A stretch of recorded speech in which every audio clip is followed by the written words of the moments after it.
Bonsoir, bonsoir les amis, bonsoir les camarades. Connectez-vous, on va échanger un peu sur la situation du président Gbagbo Laurent.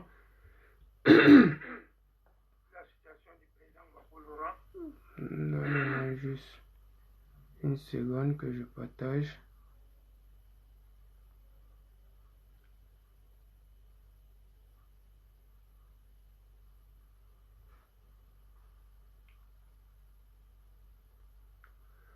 Sois tous salués. Ouais, mon frère de Londres, comment tu vas?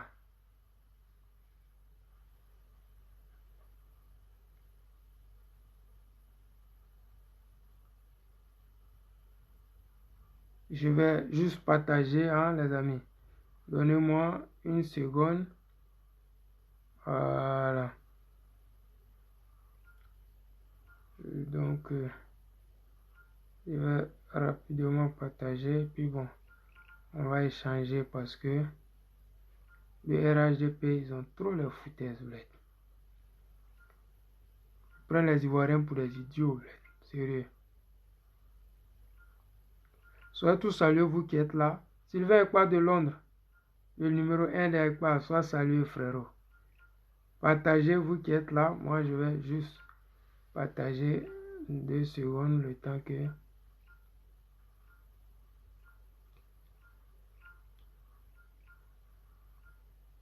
C'est moi, c'est chaud si les RDL, hein. Ça ne même plus qu'est-ce qu'ils vont faire, bled.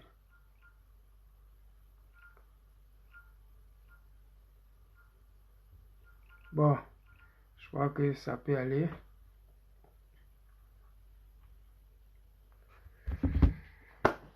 Salut les amis, salut la famille. Moi, c'est le président Lota. Je m'invite cette nuit chez vous à travers vos différents réseaux sociaux pour vous apporter ma contribution dans la lutte ivoirienne et particulièrement la lutte panafricaine. Cette lutte panafricaine qui a fait assez de morts, de déplacés, de guerres et de prisonniers politiques. À l'heure où je suis en train de vous parler, nous avons Dogo Blé qui est couché dans la prison d'Alassane Draman Ouattara, pour ne pas dire qui est pris en otage par Alassane Draman Ouattara et la France-Afrique. Mais ce soir, ce n'est pas pour parler de Dogo Blé, mais je voulais juste vous faire remarquer qu'il y a un de nos frères qui est couché en prison et qui n'a rien fait. Voilà. Ce soir, je voulais parler un peu de Draman Ouattara et de ces journaleux ou ces journalistes, entre guillemets, ces repris de justice qui viennent sur des plateaux télé pour se donner un genre parce que le président Laurent Gbagbo leur a donné du travail, comme on le dit souvent sur les réseaux sociaux. Sans Gbagbo Laurent, il n'y a pas politique, il n'y a pas buzz. C'est Gbagbo Laurent qui fait 10 ans de buzz et puis ça ne chauffe pas. Et puis ça continue toujours. Il est en prison, son buzz prend. Il n'est pas en prison, il est toujours dans le buzz parce que c'est lui qui a initié la politique en Côte d'Ivoire. Il est le père de la démocratie, de la politique en Côte d'Ivoire. C'est lui qui fait et puis les autres copient. C'est lui qui fait aujourd'hui que les gens sont en train de dire oui, on va créer une section qui est chargée de lutter contre les fraudes électorales. Ça n'existait pas avant. On confiait tout ça à la CEI qui brigandait, qui faisait du n'importe quoi. Mais les amis, je vais vous faire écouter un peu le blabla que les gens là, ils ont voulu faire croire aux Ivoiriens, ils ont voulu dire aux Ivoiriens que Alassane Draman Ouattara, il fait tout dans les règles de l'art. Mais les journalistes veulent convaincre nos parents, veulent convaincre les sceptiques, veulent convaincre, transformer le faux en vrai. Ils veulent faire croire aux Ivoiriens que notre métisse Abiba Touré a eu tort de dire ce qu'elle a dit. Ils veulent convaincre les Ivoiriens que ce qu'elle a dit est faux. Mais ils sont obligés de se contredire. Un plateau télé où il n'y a pas de représentants PPACI, mais ils se contredisent. Les amis, prenez le temps d'écouter avec moi et après on va échanger, ok? Rappel des faits avec Pierre Dipomena et monsieur, on en parle juste après. Le nom du président du Parti des peuples africains Côte d'Ivoire, PPACI, ne figure pas sur la liste électorale provisoire 2023. On le Le sait. constat a été fait lors d'une rencontre d'information et de sensibilisation à l'endroit des partis politiques et des acteurs de la société civile, organisée par la Commission électorale indépendante à son siège à Cocody, les Deux Plateaux. Rencontre au cours de laquelle les responsables de l'institution chargée d'organiser les élections en Côte d'Ivoire ont remis un exemplaire de cette liste à tous les leaders d'opinion présents. Pour qu'il y ait le contentieux, moi, mon souhait, Et la logique veut que Gbagbo Lora figure d'abord sur la liste provisoire. On l'a bien appelé liste provisoire. Il faut aller sur cette liste provisoire. À ce moment-là, ceux qui ne sont pas contents viendront faire des réclamations. C'est ce qui n'est pas fait. C'est ça qu'on n'accepte pas. C'est une très bonne chose que ce cadre ait été créé pour que tous les acteurs qui s'intéressent aux élections échangent avec la CEI. Seulement, je pense que quand même 10 jours, c'est un peu court pour tout ce qu'il y a à faire pendant toute cette période-là. L'occasion a été également saisie par le président de la commission électorale indépendante pour donner les raisons de l'absence de Laurent Gbagbo sur la liste rendue publique ce samedi. L'avocat du président Gbagbo a saisi la commission électorale pour nous demander des comptes. Nous leur avons expliqué qu'il y a une décision de justice dans laquelle M. le président Gbagbo est déchu de ses droits civils et politiques. C'est la magie. Et ils ont saisi le tribunal territorialement compétent, c'est-à-dire le tribunal du plateau. Le tribunal du plateau les a déboutés. Si ça ne se règle pas juridiquement, ça peut se régler politiquement. Et là, ça a du ressort des politiques. La nouvelle liste électorale. Pourquoi on veut politiser un truc qui est simple? On dit une liste provisoire. En temps normal, il n'y a pas de politique. La politique, là, c'est peut-être un gars comme Soro Guillaume qui est recherché, qui était un ancien rebelle. C'est lui, on peut parler de cas politique. On peut parler d'Alassane Draman Ouattara qui est burkinabé de père et de mère. Et que comme les gens veulent qu'il soit forcément candidat et présidentiable en Côte d'Ivoire, ils ont pris les armes. Et Dieu merci, le président Laurent Gbagbo a pris l'article 48, politiquement parlant, pour faire de lui un candidat exceptionnel. C'est ça, on parle de politique, mais le président Laurent Gbagbo, ce n'est pas un voleur, ce n'est pas un braqueur, ce n'est pas un étranger, c'est quelqu'un qui a été président et il a fourni tous les papiers qui vont avec. C'est-à-dire que son père, sa mère, son neveu, sa tante, tous ses ancêtres-là sont des Ivoiriens de souche. Il n'est pas un parvenu. Les gens ne sont pas obligés de prendre l'article 48 pour faire de lui un Ivoirien. C'est ça que Draman Ouattara veut faire passer en Côte d'Ivoire. Il veut dire aux Ivoiriens, comme les gens disent que lui, le Burkinabé, ne pouvant pas être candidat en Côte d'Ivoire et qu'il a pris les armes pour être candidat, donc lui, il va faire coûte que coûte, mains et pieds, pour empêcher le président Laurent Gbagbo d'être candidat. Là, comme ça, en août, là, il va prendre un décret pour dire, bon, comme vous m'avez demandé, moi, le Mossi, de gracier le président Laurent Gbagbo pour lui permettre d'être candidat en 2025, donc je le fais. Mais c'est bizarre, parce que le président Laurent Gbagbo, il démontre par A plus B qu'il n'a pas besoin de l'aumône d'Alassane Draman Ouattara. Il n'a pas besoin de la pitié d'Alassane Draman Ouattara. Il a simplement besoin qu'Alassane Draman Ouattara le mette sur la liste électorale provisoire. Cette liste provisoire-là, qui va faire que si quelqu'un n'est pas d'accord, que lui, le président Gbagbo Laurent, qui a ses parents de souche ivoiriens, de père et de mère, de toutes les générations, qui lui-même a été président de la République, qui a permis à un Mossi d'être candidat, ne peut pas être sur la liste provisoire. Il y a problème parce qu'il faudra expliquer aux Ivoiriens comment se fait-il que quelqu'un qui est soupçonné, qui... Les amis, allons-y, écoutons la suite parce que vraiment, les Mossi là, ils nous fatiguent. Sur le site de la CEI, elle comprend 8 16 796 électeurs, dont 3 886 435 femmes et 4 130 371 hommes. L'affichage de cette liste se fera les 28 et 29 mai prochains.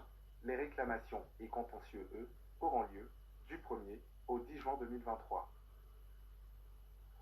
Avant de vous passer la parole, messieurs, je veux préciser à tous nos téléspectateurs et internautes que le parti du président Laurent Gbagbo a été approché pour envoyer un représentant, en l'occurrence un de ses avocats ou sa chef de cabinet sur le plateau. Le son est faible. Avant cette émission, on a tout mis en œuvre pour les avoir, malheureusement on n'a pas pu. C'est cette précision que je voulais faire. Messieurs, quand vous entendez le professeur Sébastien Danon-Didier qui estime que le nom de l'ex-président ivoirien doit figurer sur la liste provisoire. Et de l'autre côté, quand on entend le président de la CEI qui indique que c'est suite à une décision de justice que la commission électorale indépendante l'a radié des listes électorales. Comment vous réagissez, messieurs les analystes, docteur Bangaline Goran? Je pense qu'on ne devrait pas être aujourd'hui en train de débattre sur la question parce que depuis le 25 septembre 2020, la Cour africaine de justice... Écoutez bien son intervention. A émis une décision demandant à la Côte d'Ivoire de réintégrer le président Laurent Gbagbo sur la liste électorale.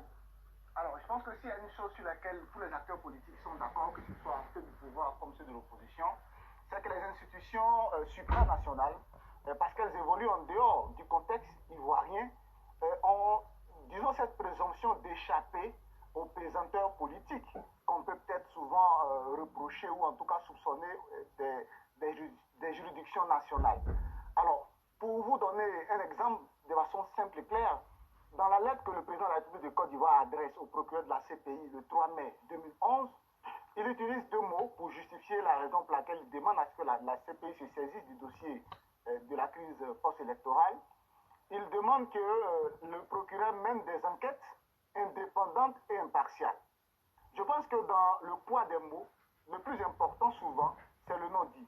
Quand le président sollicite la CPI pour mener des enquêtes indépendantes et impartiales... Là, vous revenez à des faits qui remontent à 2010-2011. Faut-il le préciser? Absolument, 2010-2011. Donc, le président, à travers ces deux mots, une enquête indépendante et impartiale, part du principe, et c'est une pensée commune à toute la classe politique ivoirienne, quand il y a des faits politiques qui polarisent, disons, la scène nationale et qui suscitent un certain niveau de passion, il est difficile, que ce soit pour les acteurs judiciaires, que ce soit pour la population, de se démarquer de ce climat de polarité. Donc finalement, quand à chaque fois qu'il y a eu des conflits d'une certaine gravité en Côte d'Ivoire, tous les acteurs ont appelé à une enquête internationale. Et donc, il y a, que ce soit du côté de l'opposition comme du pouvoir, l'idée que quand on s'adresse à des juridictions supranationales, il y a cette présomption, en tout cas, d'échapper à des pesanteurs politiques. Et donc, c'est sur ces principes-là qu'en 2011, le président Laurent Gbagbo avait été conduit à la CPI. Et c'est au nom de ce même principe que les défenseurs saisissent la Cour africaine des droits de l'homme et des peuples pour, disons, continuer une procédure qui avait atteint ses limites au niveau de la Côte d'Ivoire. Et la procédure a été, effectivement, la Cour africaine des droits de l'homme s'est prononcée sur la procédure, en tout cas la sanction administrative, demandant à ce que la Côte d'Ivoire réintègre sur la liste électorale le président Laurent Gbagbo. Et à la grande surprise, la décision qui a été émise n'a jamais été exécutée. Alors, la décision n'a pas été exécutée parce que la Côte d'Ivoire, entre-temps, donc avant que cette cour-là ne lui demande de réintégrer Laurent Gbagbo, la Côte d'Ivoire avait décidé de se retirer de cette cour-là. Mais cette cour-là n'a jamais respecté quoi que ce soit. Pour ne pas dire Draman Ouattara n'a jamais respecté cette cour-là. Draman Ouattara, lui, il est la communauté internationale. Lui seul, il est le roi. La Côte d'Ivoire appartient à ses ancêtres. La Côte d'Ivoire, c'est pour ses parents. Voilà. Je voulais aussi saluer mon frère Bruno Zier, Claver Kwasi, Niadro Fabien, Dali. Ça, c'est mon frère BT. Il connaît l'affaire là. Maurice Legré. Soyez tous salués. Partagez le direct. Disons au RHDP, au RDR qui sont à Abidjan sur les plateaux télé que matin, midi, soir, c'est Gbagbo. Mais c'est normal que ça soit toujours Gbagbo, tu vois.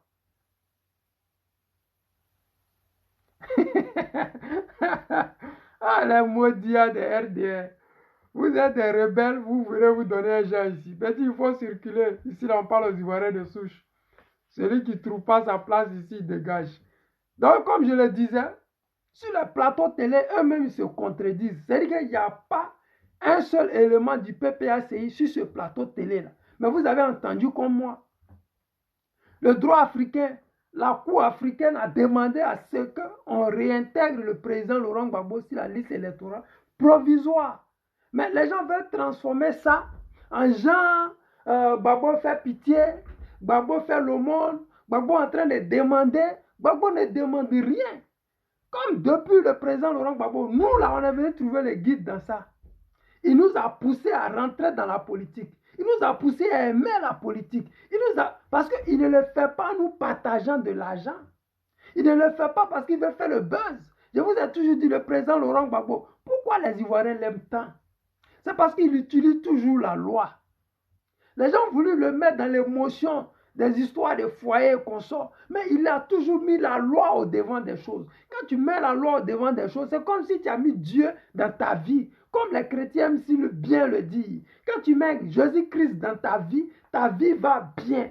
Le président Laurent Gbagbo a fait l'option de choisir la loi avec lui partout où il va. Et comme il a choisi la loi avec lui, c'est facile pour lui. Parce qu'il s'exprime. Quand les gens d'en face qui ne prennent pas la loi pour mener des démarches, ils sont toujours obligés de faire du vuvuzela, le buzz inutile, de se faire remarquer sur la toile, de faire beaucoup de bruit pour pouvoir avoir 1% de ce que le président Laurent Gbagbo n'a même pas fait d'effort pour avoir. Parce que ce que nous demandons actuellement, on demande simplement la liste provisoire, la liste électorale provisoire. Ça, c'est pas compliqué. Ce n'est même pas difficile. Maintenant, la liste électorale provisoire, là, s'il y a le nom du président Laurent Gbagbo dessus, et il y a des gens qui ne sont pas contents avec ça, c'est eux maintenant qui vont partir à la CI pour dire que nous, là, on n'est pas d'accord que l'ancien président Gbagbo Laurent, qui était à La Haye, que Draman savait où il était, et il n'a même pas eu le courage d'aller le chercher pour venir le juger. Il n'a même pas demandé à la CPI pour dire que oui, votre gars là, vous l'avez déjà jugé, vous l'avez acquitté. Nous là, on veut que vous ne nous donnez. Mais ils n'ont pas fait tout ça. Ils ont sauté les étapes. Parce que l'objectif qu'ils veulent atteindre là, c'est que le président Laurent Gbagbo doit forcément s'humilier face à un bouvier. Ça ne peut pas passer. Ça ne passera pas. On veut nous faire croire que le président Laurent Gbagbo est en train de faire une alliance politique avec le PPS, avec le PDCI là. Ça ne les arrange pas. Donc, il faut écarter le président Laurent Gbagbo, mais il faut l'emmener à s'humilier. Mais le président Laurent Gbagbo, ce n'est pas Finguessan. Le président Laurent Gbagbo, ce n'est pas Blé. Le président Laurent Gbagbo, ce n'est pas les autres là qui s'humilient, qui demandent pardon à tout va. Mais tu as la loi avec toi et tu demandes pardon. Mais ton violeur, tu lui demandes pardon. Mais je ne comprends plus rien. Je me pose la question. Ces personnes qui vont s'humilier devant Alassane Ouattara, alors qu'ils ont la loi avec eux, pourquoi ils font ça? Ils font ça pour humilier les Ivoiriens de souche. Nous autres, là, on nous fait passer pour des xénophobes, alors qu'il n'y a rien de xénophobie à ça. Ce n'est que la réalité, la vérité. Pourquoi est-ce que le président Laurent Gbagbo va demander pardon à Alassane Ouattara? Ce qu'il a fait là, il est dans son droit. Les amis, écoutons jusqu'à la fin parce que vraiment, j'aime pas les longues vidéos, mais bon. Qui a été émis le 21 avril 2000 dans l'affaire opposant l'État de Côte d'Ivoire et 2020 et Soro Guillaume. Et donc la Côte d'Ivoire a décidé de se retirer de cette cour-là.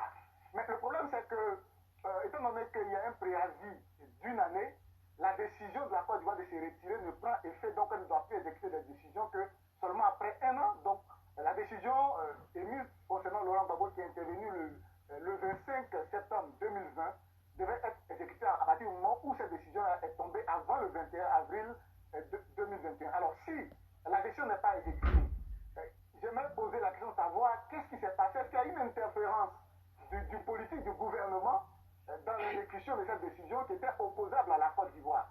S'il y a eu interférence, et donc ça suppose que l'affaire n'est pas totalement judiciaire. Voilà. À défaut, s'il n'y a pas eu d'interférence politique, dans ce cas, la décision devrait être exécutée. Donc actuellement, on ne devrait pas être en train de discuter de pourquoi il n'est pas sur la décision. On ne devrait pas nous dire de pourquoi est-ce que le président Laurent Gbagbo n'est pas sur la liste électorale. Parce que c'est une liste provisoire. Mais pourquoi on veut nous dire encore ici que il ne peut pas être sur la liste parce que eux là, ils ont trouvé que le président Laurent Gbagbo était déjà condamné. C'est pas grave. Le guide, il est condamné. Ok, on est d'accord avec ça. Mais la liste électorale provisoire là, mettez son nom. Maintenant, ceux qui ne sont pas d'accord là, qu'ils envoient les preuves. Bon, voici, on a dit que lui là, c'est un voleur. Voici, on est venu apporter les preuves. Mais écoutez ici, Guillaume Bateau, ce repris de justice là, ce voleur là, ce gars qu'on lui a donné l'argent des enfants, il a détourné. Mais pour se racheter, il faut qu'ils disent le nom du président Laurent Gbagbo. Il faut qu'ils démontrent que lui là, ils ont eu pitié de lui. C'est seulement si des chaînes de télé comme Dramanistan, où on invite des voleurs, des repris de justice, on invite des gens qui sont des gens qui ont fait des détournements de fonds, on invite des gens inutiles, on fait des buzz inutiles. Parce qu'en Côte d'Ivoire, ils ont mis de côté la réalité, la vérité. Ils ont mis de côté les vrais Ivoiriens qui ont les vrais diplômes. Ils ont mis de côté vraiment ceux qui peuvent faire avancer le pays. Mais ils ont pris avec eux des illettrés, des analphabètes, des voleurs. Parce que regarde bien tout ce que Draman Ouattara a recruté avec lui. Si ce n'est pas des assaillants, c'est des rebelles, c'est des voleurs, c'est des assassins. C'est des gens qui ont humilié la Côte d'Ivoire. C'est des gens qui ont fait du mal aux Ivoiriens. Regardez aujourd'hui notre frère Blé. Mais Blé, il s'humilie. Mais il le fait pour qui? Parce que pour nous autres, ça nous fait mal. Parce que c'est notre frère. Tôt ou tard, on va le récupérer. Même après 2025, on peut toujours le récupérer. Mais comme il est en train de s'humilier, se traîner dans la boue, qui va récupérer quelqu'un qui s'est déjà humilié, traîné dans la boue? Dites-le moi, qui va le récupérer? Parce que le combat que nous menons, c'est un combat de dignité. Mais tu ne peux pas perdre ta dignité parce que tu as besoin de manger. Mais demain, quand tu auras la nourriture et que tu n'as plus de dignité, qui va vouloir te prendre et te mettre à la tête de son pays? Qui va vouloir que toi, tu le représentes? Mais qui tu vas être toi-même? C'est ça la différence. C'est ça que Gbagbo est en train de démontrer actuellement en Côte d'Ivoire. Draman Ouattara crache du feu, oui, on est d'accord. Draman Ouattara fait peur, oui, on est d'accord. Mais est-ce que lui, le président Laurent Gbagbo, a le droit de laisser sa dignité dans ça? Je ne pense pas. Si Draman Ouattara veut l'admission, ok, qu'il aille faire ce qu'il veut. Mais qu'il ne se mette pas en tête que le président Laurent Gbagbo va s'excuser parce que lui, Draman Ouattara, le Bouvier, a fait des montages politiques pour qu'on dise que lui, le Bouvier, a gracié le président Laurent Gbagbo, il a initié le président Laurent Gbagbo, il a permis au président Laurent Gbagbo d'être sur la liste électorale. Non, ce n'est pas toi. Parce que les faits sont là. Abiba Traoré a démontré par A plus B contre des millions de journalistes. Ils n'ont même pas pu convaincre la Côte d'Ivoire. Ils sont obligés d'aller falsifier des documents, venir avec, pour pouvoir convaincre les Ivoiriens. Mais ça ne passe toujours pas, ça ne passe pas. Alors qu'elle a parlé, ça fait bientôt une semaine. Mais comme la vérité reste la vérité, on ne peut pas cacher la vérité avec le mensonge. La vérité est seule, elle a arrêté, et puis le mensonge tourne tout autour. C'est ce qui se passe actuellement en Côte d'Ivoire. Ils veulent dire aux Ivoiriens que le mensonge, là, c'est en train de passer. Ils invitent les journalistes de tous bords. Ils invitent des soi-disant avocats. Mais ces avocats-là n'arrivent même pas à convaincre les Ivoiriens. Parce que la question qui a été posée, qu'est-ce qui est écrit dans la loi ivoirienne? Quand tu es ivoirien, que tu vas t'inscrire, on te met d'abord sur la liste électorale provisoire. C'est-à-dire que quelque chose qui est provisoire, ce n'est pas définitif. C'est provisoire. C'est-à-dire que ça n'a même pas de valeur. Si tu es là, ok. Si tu n'es pas là, ok. Mais eux, ils ont trouvé les moyens, les voies et moyens pour ne même pas mettre le président sur la liste électorale provisoire. Mais ils nous ont dit qu'il a déjà son nom dans la machine et qu'on s'inscrivait une seule fois. Mais quand quelqu'un a déjà son nom, pourquoi est-ce que vous lui permettez de mettre ses empreintes et puis vous lui donnez un récépissé? Parce qu'en temps normal, la machine devait démontrer automatiquement, montrer aux Ivoiriens que oui, le monsieur là, il a déjà ses empreintes ici. Oui, le président Laurent Gbagbo là, il a été un ancien président, voici son nom dans cette machine. Mais votre machine n'a pas eu le courage de montrer au président Laurent Gbagbo qu'il était déjà inscrit. C'est-à-dire que vous l'aviez déjà enlevé sur cette liste-là. Mais comme vous l'avez enlevé, et que lui, c'est lui le père de la politique, c'est lui qui apprend la politique aux gens, c'est lui qui nous éduque politiquement parlant. Donc il allait tranquillement nous montrer comment on fait la politique. C'est ça la stratégie politique. Il ne force pas. Il pose des actes qui parlent seuls. L'acte qu'il a posé en allant se mettre sur la liste électorale provisoire, là, cet acte-là a payé quelques mois plus tard. C'est comme qu'il partait se faire enrôler pour son passeport. Les gens disent non, c'est un ancien président, pourquoi il se déplace? Draman Ouattara pouvait aller lui envoyer ça à la maison, Draman Ouattara pouvait faire ça, mais c'est lui le politicien. C'est lui qui nous éduque politiquement parlant. C'est lui qui nous enseigne la politique. Ce sont ces démarches politiques-là qui font que nous autres, là, nous avons toujours espoir que la politique un jour va changer en Côte d'Ivoire. C'est lui qui fait que nous pensons que la politique, là, ce n'est pas la guerre. La politique, ce n'est pas les emprisonnements. C'est lui qui nous permet de rêver que la politique, on peut mettre notre pied dedans et puis espérer vivre longtemps. Sinon, si c'était Ouattara seulement là, il y a longtemps, nous, on serait déjà quittés dans la politique.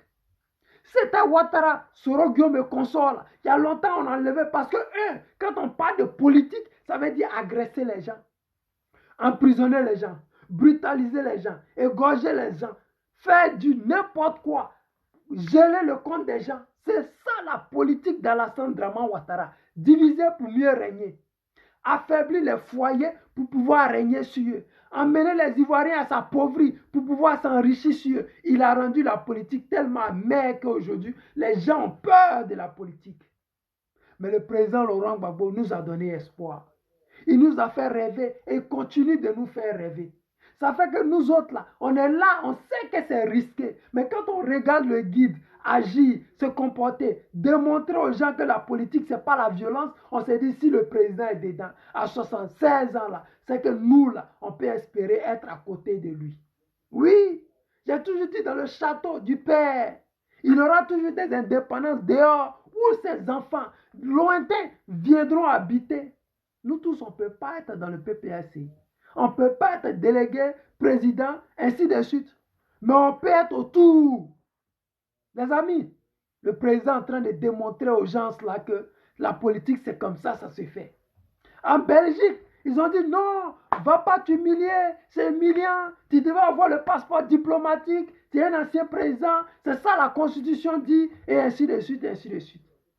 Mais Charles Blé Goudé à cette époque-là, il a dit, oh, si le président Laurent Gbagbo, dès qu'il rentre, je prends mon petit sac, je le suis. C'est comme ça qu'on est venu, alors qu'il n'est pas venu à lui, mais il jouait la comédie, puisqu'il connaissait déjà son sort.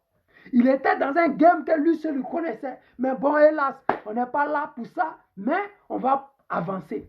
Donc le monsieur là, il allait se faire enrouler. De la même façon, il s'est fait enrouler sur leur liste électorale provisoire. Parce que lui, il est patient. Il nous enseigne la patience. Il nous enseigne c'est quoi être patient en politique. Il nous démontre qu'on peut être patient, mais être un politicien fin. Il a dit, et je le cite, allons-y doucement, nous sommes pressés. Et aujourd'hui, vous constatez avec moi que son allons-y doucement, nous sommes pressés là. Les gens ont vu dedans, les gens comprennent. D'autres ne comprennent pas encore, mais nous autres là, on comprend. Parce que chaque acte politique que le président Laurent Gbagbo pose, on est pressé, mais on va doucement.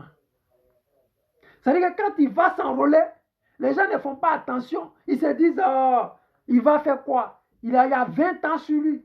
Mais ils oublient que lui, il a déjà prévu 10 ans, un pas déjà, qui vaut déjà 10 ans sur eux. Et quand le pas sort à la surface, les gens sont choqués parce qu'ils se disent, mais il est déjà enrôlé. S'il était allé s'asseoir à la maison pour dire que je suis déjà sur la liste, les gens allaient venir nous dire que non, on t'a enlevé depuis 2020, comme tu n'étais pas en Côte d'Ivoire, tu ne savais pas. Mais lui sait que ce qui va arriver dans le futur, il a déjà prévu. C'est-à-dire quand on dit tu es un guide, tu es un leader, tu es un génie politique, quand on dit tu connais c'est quoi la politique, tu poses des actes que les gens comprendront quelques mois, des années plus tard. Au RHDP, les gens comprennent toujours en retard les actes du président Gbagbo Laurent.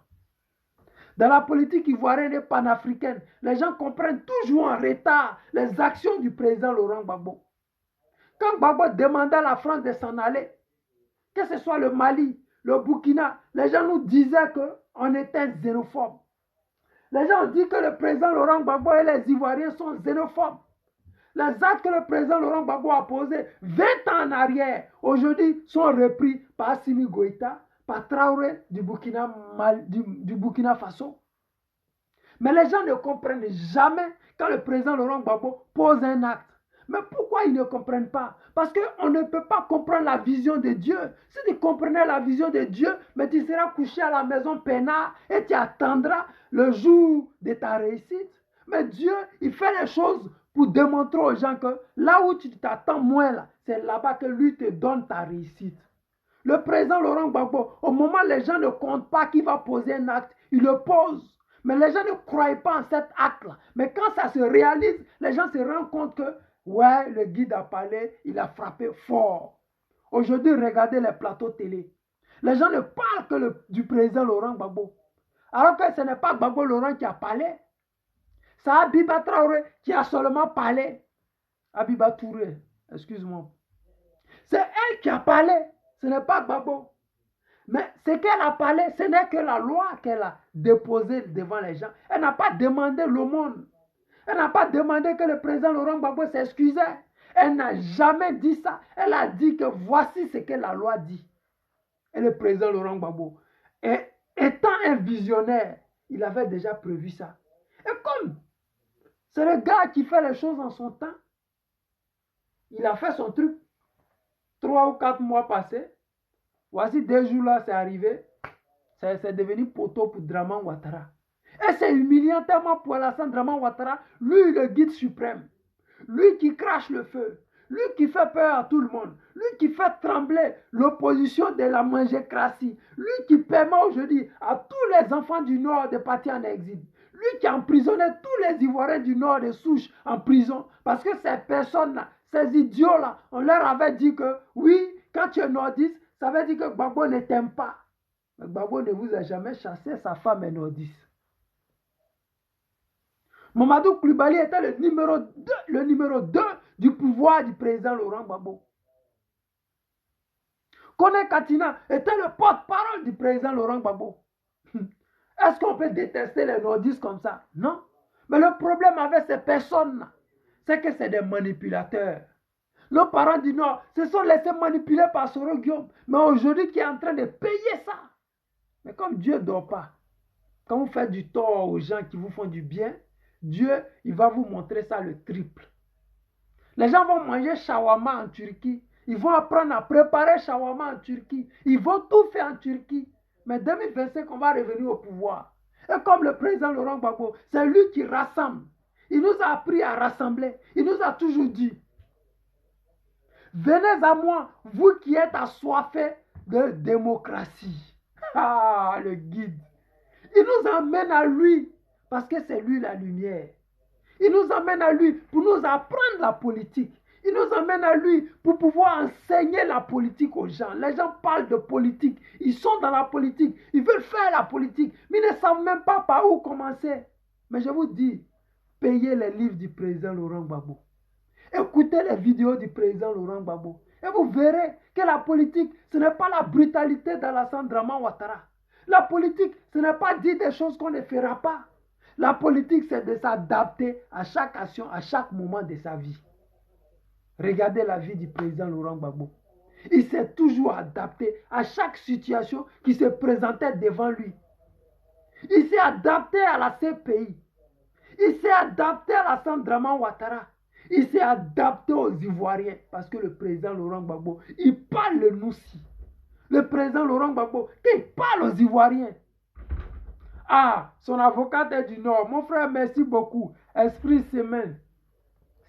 Mais le président Laurent Gbagbo, il parle aux Ivoiriens. Les Ivoiriens, ils se sentent en lui. Que tu sois du Nord, du Sud, de l'Est ou de l'Ouest.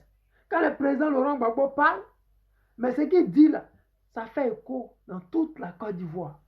Quand Draman Ouattara parle, c'est mensonge seulement que les Ivoiriens voient. Parce que le gars, il ment matin, midi, soir. Il ne connaissait pas Kone Zakaria. Alors que le même Kone Zakaria dit que la personne qui lui a donné 25 millions chaque mois pour faire la rébellion, c'est-à-dire égorger les gendarmes au nord, et ventrer les femmes enceintes à l'ouest, priver les enfants des policiers de leur nourriture, de tout, il ne le connaissait pas. Il dit qu'il ne connaît pas Fatou Bensouda ou bien celui qui a précédé Fatou Bensouda. Mais ce même gars-là, il a été reçu à Abidjan plusieurs fois, plus de 3 fois. Il y a eu des vidéos sur ça. Mais Draman Ouattara ne sait pas c'est quoi le mensonge. Tellement il a menti sur son identité là. Je vous explique, je vais vous raconter une petite anecdote, ok? Un jour, j'étais en classe et actuellement, on devait remplir un petit programme sur son téléphone pour pouvoir acheter la carte métro mensuelle.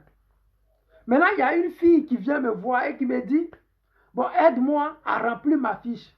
J'ai dit, ok, vas-y, on remplit. Mais la fille, elle se trompe. Elle donne sa date anniversaire en mai.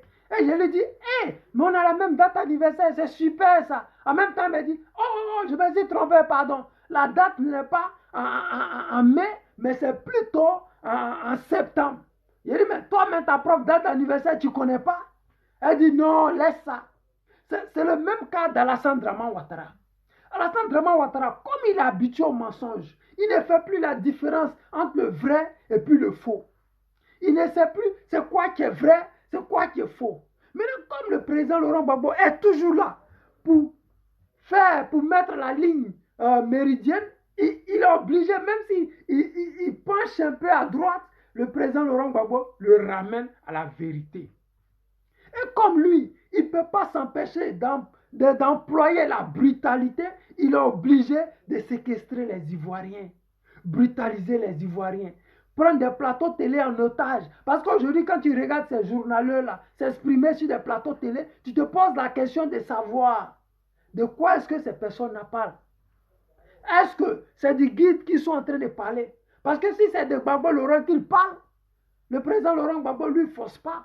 Il leur a posé des questions très simples. Et ces questions-là ont besoin de réponses. S'il n'y a pas de réponse, mais nous autres, là, on va toujours dire que vous êtes des menteurs. On va toujours dire que vous êtes des analphabètes. On va toujours dire que vous êtes des falsificateurs d'identité.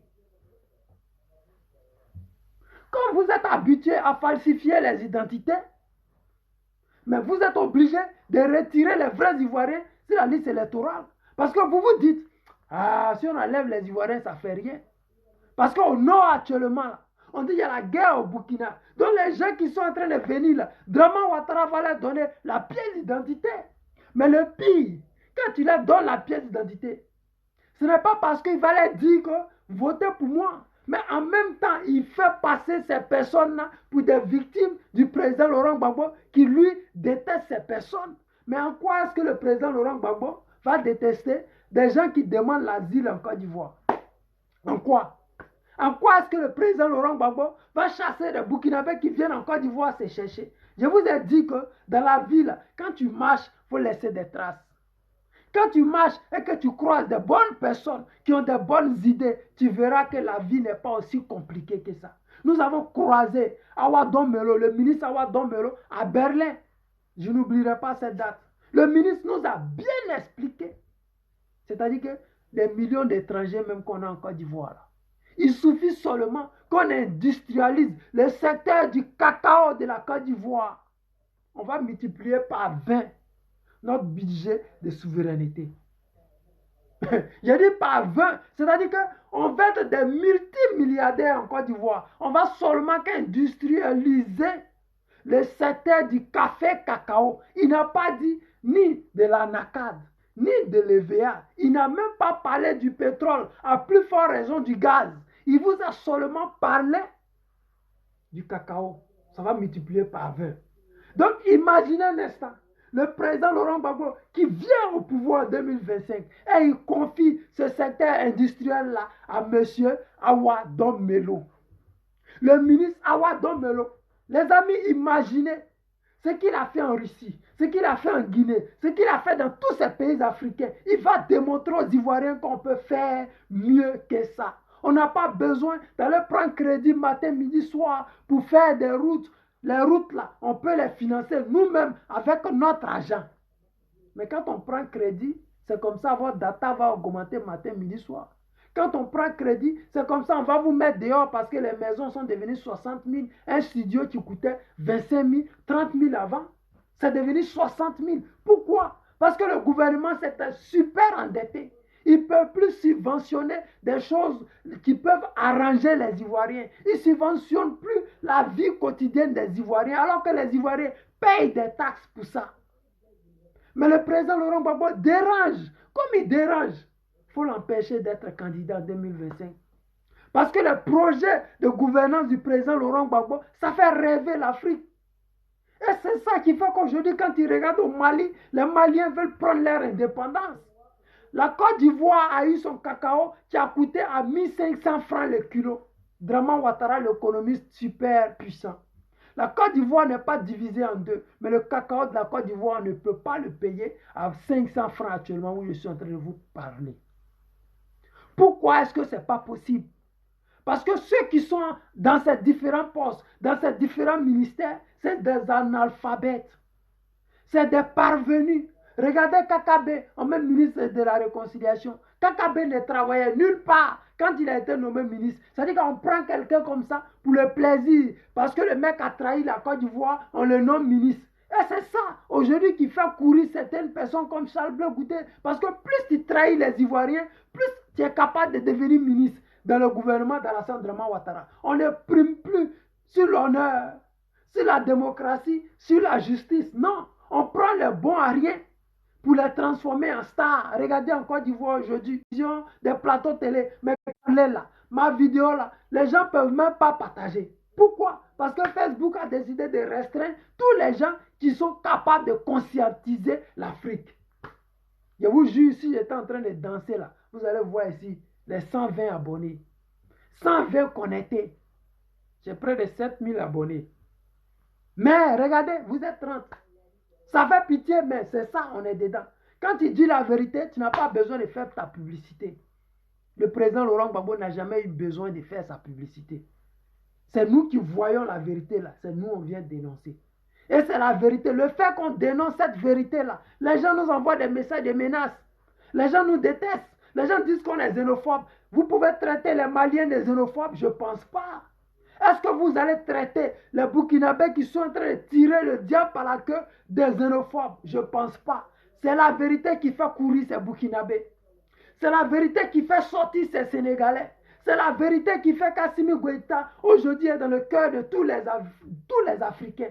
C'est cette même vérité-là que le président Laurent Gbagbo nous démontre matin, midi, soir, qui fait, nous autres, là, on transpire matin, midi, soir. On dit va à Berlin, PPACI, tu vas. On dit va à Hambourg, PPACI, tu vas. Parce que la vérité, là, nous devons la faire savoir à travers le monde entier. Nous devons démontrer à toutes ces personnes qui se sont égarées et qui ont préféré faire l'option du mensonge politique. Parce que le guide, il nous a toujours enseigné. Quand tu as raison, tu ne demandes pas pardon. Gbagbo ne va jamais vous demander pardon. Il sera candidat en 2025. Tournez vos films, comme Kadim l'a dit. Mais vous allez finir par l'amnistier et puis vous allez lui permettre d'être candidat en 2025. Les amis, comme je le dis souvent, moi j'aime pas les vidéos de 1 heure, 2 heures. Je vais vous dire merci d'avoir été là. Bagnon Primo, soit salué. Comment on dit? Taillé Laurent, Sayebi, soit salué. Jacqueline Baye, notre maman adorée, soit saluée. Soit tous salués, vous qui étiez là. Partagez le direct. Dites aux Ivoiriens que le président Laurent Gbagbo sera candidat pour ces élections de 2025. C'est comme ça, ça ne chauffe pas. Tournez vos films, comme Kadim l'a dit, mais vous allez finir par le mettre sur cette liste électorale provisoire et définitive. On s'en bat les couilles de ce que vous voulez. Nous, ce n'est pas notre problème. Tout ce que moi, je vous demande en tant que cyberactiviste, je vous demande de prendre vos cartes PPACI. Oui, prenez vos cartes d'adhésion PPACI. Démontrez au président Laurent Gbagbo qu'il peut compter sur vous. C'est grâce à vos différentes cartes d'adhésion PPACI que le président Laurent Gbagbo saura qu'il est vraiment aimé et que le combat que nous menons là, il sait que oui, il y a des gens avec lui. Ne dites pas que oui, moi j'aime Gbagbo, tout le monde sait. Non, c'est à travers ta carte là que tout le monde saura. Parce que le président Laurent Gbagbo, il ne peut pas connaître tous ces 12 millions d'Ivoiriens qui l'aiment, mais c'est à travers vos cartes d'adhésion où il y a sa signature dessus que lui, il saura que oui, les Ivoiriens là, ils m'aiment vraiment. Les amis, je vous aime et je vous dis à demain pour un autre direct. Ciao, ciao.